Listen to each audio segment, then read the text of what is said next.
فقہ اسلامی کی تدوین و ترویج۔ رسول اللہ صلی اللہ علیہ وسلم کی حیات طیبہ میں شرعی احکام کا دار و مدار کتاب اللہ یعنی قرآن اور سنت رسول اللہ یعنی حدیث کی صورت میں وحی الہی کے تازہ ارشادات و ہدایات پر تھا، اور غیر منصوص مسائل میں رسول اللہ صلی اللہ علیہ وسلم کے آراء و اقوال اور مرضیات کے ساتھ صحابہ کرام رضی اللہ عنہ کے آراء و اقوال سے بھی کام لیا جاتا تھا۔ خصوصاً عہد رسالت میں خلفائے راشدین رضی اللہ عنہما دینی امور میں مشورہ اور فتویٰ دیا کرتے تھے۔ فقہ صحابہ۔ رسول اللہ صلی اللہ علیہ وسلم کے وصال اور وحی الہی کے انقطاع کے بعد شرعی مسائل و حوادث میں کتاب و سنت کے بعد صحابہ کرام مرجع تھے، اور نئے مسائل میں ان صحابہ کے آراء و اقوال معتبر مانے جاتے تھے جو دینی علم میں نمایاں مقام رکھتے تھے، اور ان کے مشورے سے اہم مسائل طے ہوتے تھے۔ بالفاظ دیگر خلافت راشدہ میں اجماع امت کی تشکیل شروع ہو گئی تھی، اور اس دور کے اہل علم صحابہ کی رائے معتبر مانی جانے لگی۔ صحابہ کرام میں وہی حضرات دینی مسائل میں معتبر مانے جاتے تھے جو قرآن کے عالم تھے، جنہوں نے قرآن کو لکھا، رسول اللہ صلی اللہ علیہ وسلم سے اس کو پڑھا اور اس کے معنی و مفہوم اور ناسخ و منسوخ وغیرہ کو سمجھا۔ اس زمانے میں ایسے اہل علم صحابہ قراء کے لقب سے مشہور ہوئے۔ یہ لقب عالم کو غیر عالم سے ممتاز کرتا تھا۔ صحابہ کرام میں اصحاب فتویٰ تقریباً 130 حضرات تھے، جن میں مرد اور عورتیں دونوں صنف شامل تھیں۔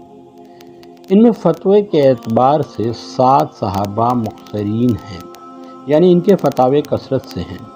ان کے اسم گرامی یہ ہیں: حضرت عمر بن خطاب، حضرت علی بن ابی طالب، حضرت عبداللہ بن مسعود، ام المومنین حضرت عائشہ، حضرت زید بن ثابت، حضرت عبداللہ بن عباس، حضرت عبداللہ بن عمر رضی اللہ عنہ۔ ان حضرات کے فتاوے اگر کثرت سے جمع کیے جائیں تو ہر صحابی کے مسائل و فتاوے کئی ضخیم جلدوں میں تیار ہو جائیں۔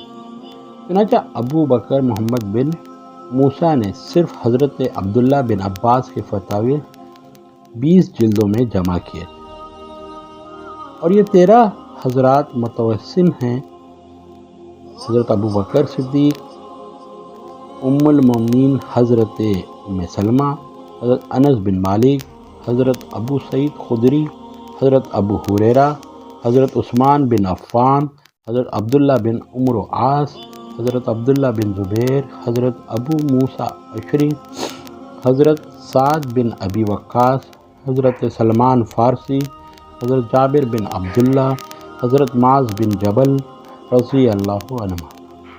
ان حضرات کے فتاوے اگر جمع کیے جائیں تو ان کی چھوٹی چھوٹی جلدیں بن سکتی ہیں۔ انہی میں یہ حضرات بھی شامل کیے جا سکتے ہیں: حضرت طلحہ، حضرت زبیر، حضرت عبد الرحمن بن عوف، حضرت عمران بن حسین، حضرت ابو بکرہ، حضرت عبادہ بن صامت، حضرت معاویہ بن ابی سفیان رضی اللہ عنہ۔ ان حضرات کے فتاوے جمع کیے جائیں تو مختصر مجموعات تیار ہو سکتے ہیں۔ ان کے علاوہ باقی حضرات مقلین ہیں، یعنی ان میں سے ہر ایک سے چند فتوے منقول ہیں، جن کو تلاش کے بعد مختصر مجموعے کی شکل میں مدون کیا جا سکتا۔ فقہ تابعین و تبع تابعین۔ عہد صحابہ کے بعد عہد تابعین و تبع تابعین کس شہر میں رہے؟ حضرات میں اصحاب فتویٰ کون تھے؟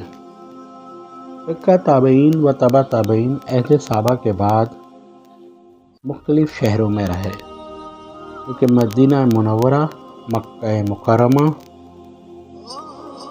بصرہ، کوفہ، یہ حضرات اہل علم کے طور پر یہاں رہے اور اپنے فتاوے دیتے رہے۔ کچھ شام میں، کچھ مصر میں اور دوسرے مقامات میں یہ سلسلہ جاری رہا۔ اصحاب الحدیث اور اصحاب الفقہ۔ خلافت راشدہ کے بعد علماء دین کے لیے قراء کے بجائے 2 نئے لقب پیدا ہوئے۔ صورت یہ ہوئی کہ بہت سے صحابہ احادیث کی کتاب اور اس کی سند و متن پر خاص توجہ رکھتے۔ صحابہ اور ان کے اصحاب و تلاميذ احادیث کے الفاظ و معنی کی طرف زیادہ متوجہ ہوئے۔ ان کو اہل حدیث یا اصحاب الحدیث کے لقب سے یاد کیا جانے لگا۔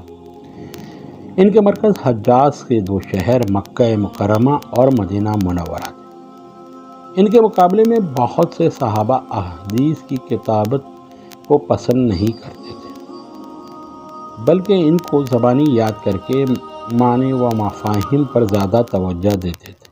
ان حضرات کے تلامذہ ان کے اتباع کرتے تھے، کیونکہ یہ لوگ حدیث کے ظاہری الفاظ سے زیادہ اس کے منشا و مفہوم کا لحاظ رکھتے تھے اور نئے مسائل میں دوسرے شرعی دلائل سے بھی مدد لیتے تھے۔ اس لیے ان کو اہل رائے یا اہل فقہ کہا گیا ہے۔ ان کا مرکز عراق کا شہر کوفہ تھا۔ اصحاب حدیث بڑی تعداد میں اپنے اصول کے مطابق فتوی صادر کرتے تھے۔ انہی فقہ و محدثین کے تلامذہ نے آگے چل کر دنیا میں کتاب و سنت اور فقہ و فتویٰ کو عام کیا۔ فقہ کی تدوین۔ حضرت عمر بن عبدالعزیز کے دور خلافت 98 ہجری تا 101 ہجری میں ان کی توجہ سے احادیث و آثار کی جمع و تدوین کا باقاعدہ اہتمام ہوا اور صحابہ کرام کی احادیث کے صحیفوں کی جگہ کتابوں کا رواج ہوا۔ اس طرح اموی دور میں تدوین و تالیف کا سلسلہ جاری ہوا اور عباسی دور کی ابتدا سے مختلف علوم کی طرف زیادہ توجہ ہوئی۔ عام لوگوں میں علمی رجحان بڑھا، عربی زبان میں نئے نئے علوم منتقل کیے گئے۔ اس وقت پورے عالم اسلام میں علماء تابعین اور ان کے تلامذہ پھیلے ہوئے تھے اور ہر طرف دینی علوم کا چرچا ہو رہا تھا۔ اسی لیے دینی علوم کو بھی آگے بڑھنے کا موقع ملا اور احادیث و آثار کو فقہی ترتیب پر کتابی شکل میں مدون کیا گیا۔ چنانچہ دوسری صدی کے نصف اول میں مختلف ممالک میں وہاں ائمہ دین نے کتابیں لکھیں۔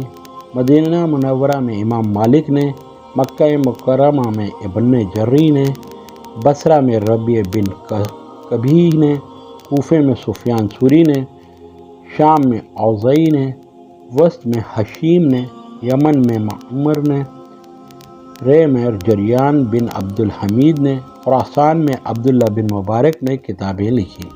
یہ حضرات ایک زمانے میں موجود تھے اور انہوں نے فقہی ترتیب پر 140 ہجری کے بعد اپنی کتاب لکھی۔ اس لیے یہ معلوم نہیں ہے کہ کس عالم نے تدوین و تالیف کی ابتدا کی۔ یہ تو اس زمانے میں اصحاب حدیث کی فقہی ترتیب پر تدوینی خدمات تھیں۔ اسی دور میں اصحاب فقہ کے مرکز کوفے میں فقہ کی باقاعدہ تدوین ہوئی اور امام ابو حنیفہ اور ان کے تلامذہ مثلا امام یوسف، امام محمد، امام ظفر وغیرہ نے دنیا میں پہلی بار فقہ اسلامی کو مدون کر کے مستقل فن کی حیثیت سے پیش کیا۔ ان حضرات نے قرآن، حدیث، قیاس اور اجماع سے کام لے کر تقریباً 5 لاکھ فقہی مسائل کو مدون و مرتب کیا۔ اسی لیے امام شافعی کا قول ہے کہ تمام لوگ فقہ میں اہل عراق کے عیال ہیں اور تمام اہل عراق اہل کوفہ کے عیال ہیں اور تمام اہل کوفہ ابو حنیفہ کے عیال ہیں۔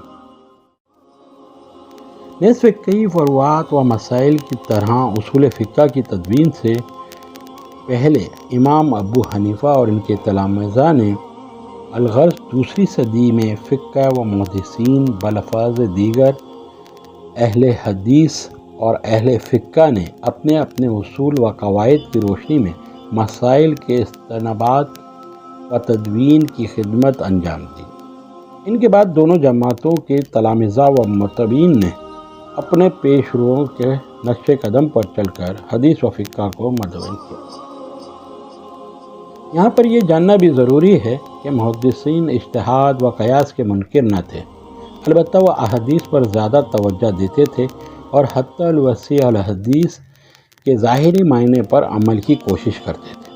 اس طرح فقہ احادیث کے منکر نہ تھے، بلکہ وہ بھی قرآن و حدیث سے مسائل کا استنباط کرتے تھے، البتہ تمام اصول و فروع کا لحاظ کر کے احتیاطی راہ اختیار کرتے تھے اور قرآن و حدیث کے منشا پر زیادہ زور دیتے تھے۔ 4 مکاتب فقہ۔ گزشتہ بیان میں ہم بتا چکے ہیں کہ رسول اللہ صلی اللہ علیہ وسلم کے حیات طیبہ میں دینی احکام کا دار و مدار وحی الہی اور آپ صلی اللہ علیہ وسلم کے قول و فعل پر تھا۔ اس عہد میں چند صحابہ اہل فتویٰ تھے۔ اس کے بعد صحابہ اور تابعین کے دور میں علوم شریعہ کے حاملین حجاز شام، مصر، عراق اور دیگر مرکزی مقامات میں پھیل گئے، اور ان کے اصول فقہ و فتویٰ کے ایک دوسرے سے کچھ نہ کچھ مختلف تھے۔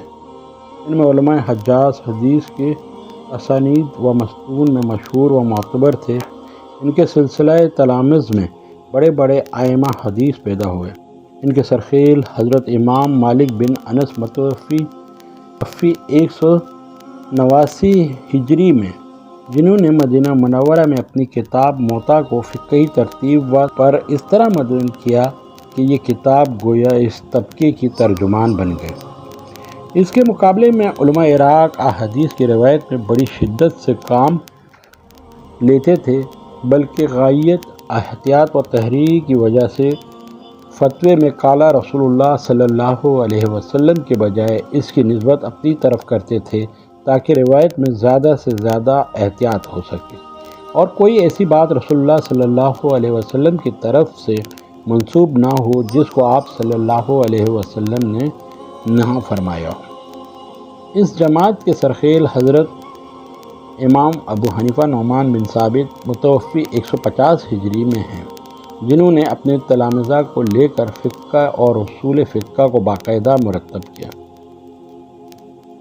ان دنوں اماموں کے بعد علماء حجاز کے طبقہ میں حضرت امام محمد بن ادریس شافعی متوفی 204 ہجری ہیں، جنہوں نے مکہ مکرمہ اور مدینہ منورہ کے اساتذہ حدیث سے علم حاصل کیا۔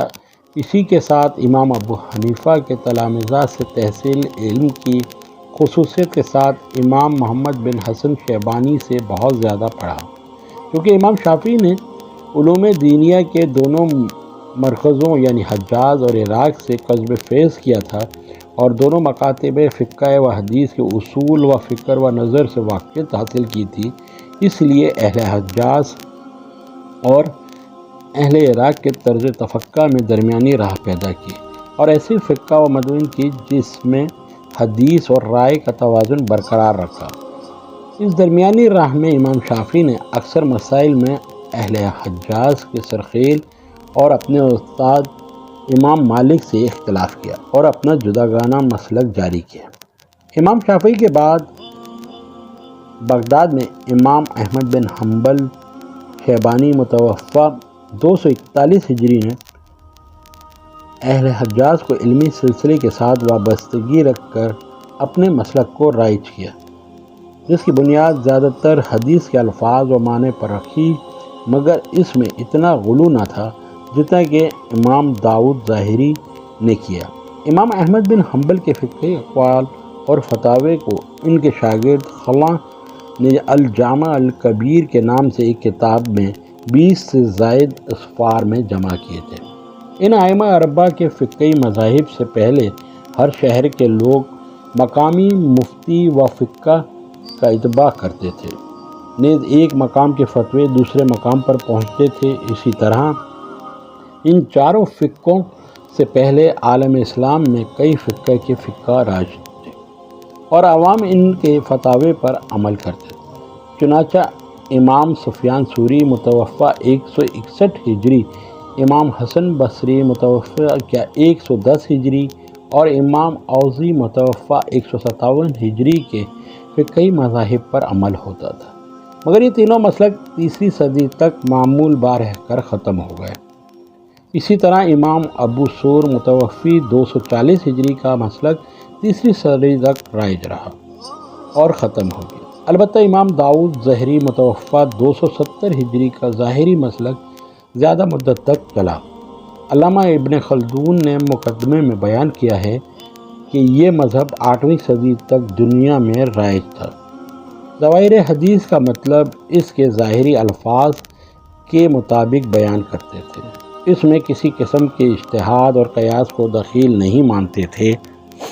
اس طرح اسحاق بن راہویہ متوفہ 238 ہجری، ابن جریر طبری متوفہ 310 ہجری، سفیان بن عیانیہ متوفہ 198، لیث بن سعد مصری متوفی 175 ہجری کا فقہی مسلک راج تھا۔ بہرحال یہ تمام فقہیں اپنے اپنے وقت پر ختم ہو گئیں اور اہل سنت والجماعت کے دینی مسائل ائمہ اربعہ کے چاروں مذاہب میں منحصر ہو گئے، اور چونکہ ایک مسئلے میں ایک ہی مسلک کی پیروی کی جا سکتی ہے، اس لیے علماء اہل سنت نے طے کر لیا کہ عامیت المسلمین کو ان 4 فقہوں میں سے کسی ایک فقہ کو مان لینا چاہیے تاکہ فروعی مسائل میں ذاتی مسائل و مفاد کا سدباب ہو سکے۔ اہل سنت کے ان چاروں مذاہب کے علاوہ مسلمانوں میں بعض دوسری فقہیں ہیں، جسے فقہ جعفری، فقہ عباسی، فقہ زیدی، جن کا تعلق شیعہ، خوارج اور زیود سے ہے۔ ان کا ذکر ہمارے موضوع سے آج باہر ہے۔ ان فقہ اور ان کی فقہوں کے ماننے اور ان پر عمل کرنے کا مطلب یہ ہے کہ فروعی مسائل اور وقتی حوادث میں ہم ان کی تفریعات و تصریحات کو تسلیم کرتے ہیں، جبکہ کتاب اللہ اور سنت رسول اللہ صلی اللہ علیہ وسلم کو اصل قرار دیتے ہیں، اور انہی کی روشنی میں صحابہ کرام، تابعین اعظام اور علماء اسلام کا اتباع کر کے فروعات میں ان کے آراء و اقوال اور فتاوی پر عمل کرتے ہیں۔ گزشتہ بیان سے فقہ اسلامی کی مختصر تاریخ معلوم ہو گئی، جس سے اس کا منظر اور پس منظر سامنے آ گیا۔ اب ہم چاروں فقہوں کی ترویج و اشاعت کا حال اختصار کے ساتھ بیان کرتے ہیں، جس سے معلوم ہوگا پورے عالم اسلام میں ان کی اشاعت و مقبولیت کن حالات میں ہوئی، اور کس ملک میں کون فقہی مسلک کب اور کیسے پھیلا، اور اس کے پیرو کہاں کہاں پائے جاتے ہیں۔ اسلام میں فقہ کے حوالے سے جو تدوین و ترویج کے حوالے سے آج گفتگو کی گئی ہے، اس میں کسی قسم کی غلطی کوتاہی ہوئی ہو تو علماء کرام ہماری اصلاح فرمائیں، اور ہماری اس کاوش کو اللہ رب العزت قبول فرماتے ہوئے امت محمدی صلی اللہ علیہ وسلم میں بھائی چارگی کو قائم کرنے کی ہدایت عطا فرمائیں۔ آمین یا رب العالمین۔